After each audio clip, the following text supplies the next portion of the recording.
Bismillahirrahmanirrahim. Assalamualaikum warahmatullahi wabarakatuh. Kami dari kelompok 7 akan mempresentasikan makalah kami dengan judul Pembelajaran Konstruktivisme. Yang pertama, pengertian model pembelajaran konstruktivisme. Konstruktivisme berasal dari kata konstruktif dan isme. Konstruktif berarti bersifat membina, memperbaiki, dan membangun. Sedangkan isme dalam Kamus Bahasa Indonesia berarti paham atau aliran. Konstruktivisme merupakan aliran filsafat pengetahuan yang menekankan bahwa pengetahuan merupakan hasil konstruksi kita sendiri. Teori Binder berpendapat pembelajaran secara konstruktivisme berlaku di mana siswa membina pengetahuan dengan menguji ide dan pendekatan berdasarkan pengetahuan dan pengalaman sebelumnya, mengimplikasikannya pada satu situasi baru, mengintegrasikan pada pengetahuan baru yang diperoleh dengan mindset yang telah ada. Kemudian konsep model pembelajaran konstruktivisme. Yang pertama, konstruktivisme individu. Pandangan ini fokus pada kehidupan manusia, yakni mengartikan sesuatu dengan menggunakan pengetahuan dan keyakinannya secara individu. Pengetahuan disusun dengan mentransformasikan, mengorganisasikan pengetahuan yang sebelumnya. Kemudian konstruktivisme sosial. Vygotsky meyakini bahwa interaksi sosial, unsur-unsur budaya, dan aktivitasnya adalah yang membentuk pengembangan dan pembelajaran individu.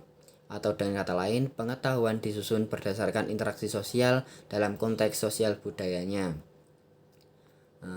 Selanjutnya, alasan model pembelajaran konstruktivisme. Alasan seorang pendidik menggunakan model pembelajaran konstruktivisme yakni di sini siswa bisa lebih memahami materi karena dalam model pembelajaran konstruktivisme siswa akan membangun pengetahuannya sendiri.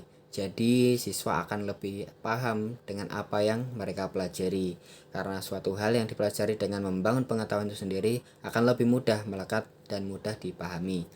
Selanjutnya, strategi model pembelajaran konstruktivisme. Yang pertama, belajar aktif.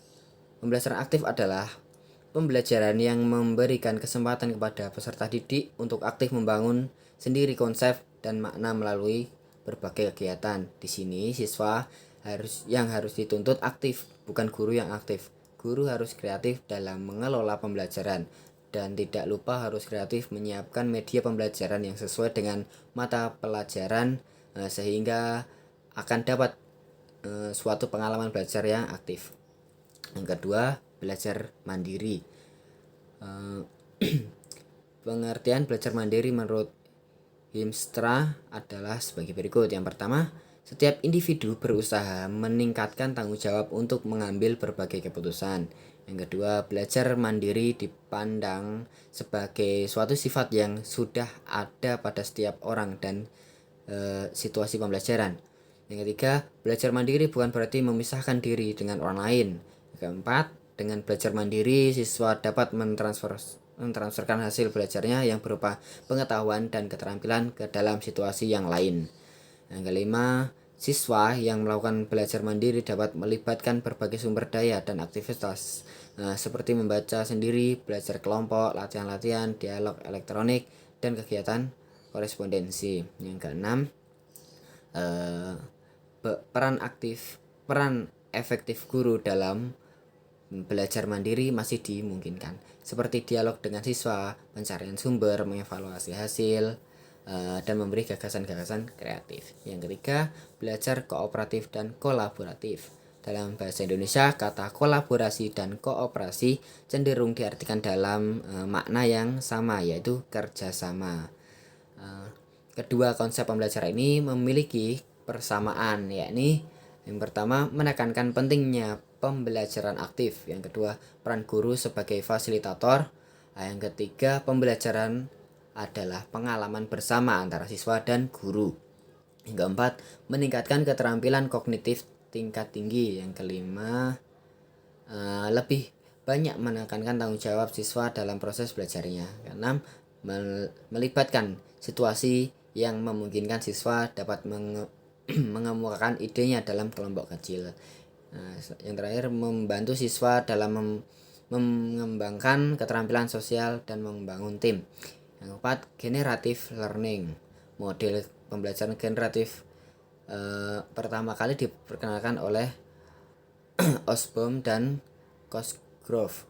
Pembelajaran generatif terdiri atas 4 tahap, yaitu pendahuluan atau disebut eksplorasi, kemudian pemfokusan, kemudian tantangan atau tahap pengenalan konsep, yang keempat penetapan konsep. 5. Model pembelajaran kognitif. Model pembelajaran kognitif sangat berpengaruh adalah discovery learning yang dikemukakan oleh George Brunner. Menurutnya peran guru adalah menciptakan situasi belajar sedemikian rupa agar siswa dapat belajar berdasarkan apa yang mereka miliki, bukan memberikan paket informasi. Brunner mengusulkan seharusnya siswa belajar dengan terlibat secara aktif dengan konsep-konsep atau prinsip-prinsip, di mana mereka harus didorong memiliki pengalaman-pengalaman dan melakukan eksperimen-eksperimen yang memungkinkan mereka menemukan sendiri konsep dan prinsip-prinsip tersebut. Implementasi model pembelajaran konstruktif. Yang pertama, discovery learning. Dalam model ini, siswa didorong untuk belajar sendiri, belajar aktif, memulai konsep-konsep, prinsip-prinsip, dan guru sebagai motivatornya. Kemudian pembelajaran berbasis masalah. Dalam model ini siswa dihadapkan pada masalah nyata yang bermakna untuk mereka. Persoalan sesungguhnya dari pembelajaran berbasis masalah adalah menyangkut masalah nyata, aksi siswa, dan kolaborasi antara mereka untuk menyelesaikan masalah. Yang F, kelebihan dan kekurangan. Berikut adalah keunggulan penggunaan model pembelajaran konstruktivisme dalam pembelajaran di sekolah. Yaitu yang pertama, model pembelajaran ini dapat membangun pengetahuan kognitif siswa. Pembelajaran berdasarkan konstruktivisme memberikan kesempatan kepada siswa untuk mengungkapkan gagasan secara eksplisit dan dengan menggunakan bahasa siswa sendiri, berbagai gagasan dengan temannya, dan mendorong siswa memberikan penjelasan tentang gagasannya.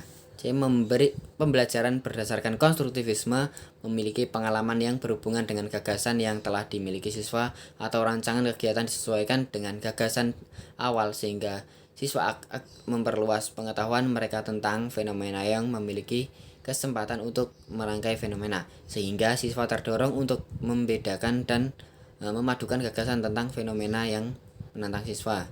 Pembelajaran konstruktivisme memberi siswa kesempatan untuk berpikir tentang pengalamannya. Dalam model ini, pembelajaran konstruktivisme memiliki kelemahan yang perlu diperhatikan bagi pendidik, antara lain ada salah pemahaman terhadap materi. Ketika peserta didik diberi kesempatan untuk membangun pengetahuan sendiri, tidak menutup kemungkinan bahwa pengetahuan yang dibangun tersebut semua akan benar atau semua akan salah. Jadi sebagai pendidik, meskipun peserta didik diberi kesempatan membangun pengetahuan sendiri, pendidik juga harus tetap mengawasi dan mendampingi peserta didik agar tidak terjadi kesalahpahaman materi. Mungkin hanya itu yang dapat kami sampaikan. Kurang dan lebihnya kami mohon maaf. Wassalamualaikum warahmatullahi wabarakatuh.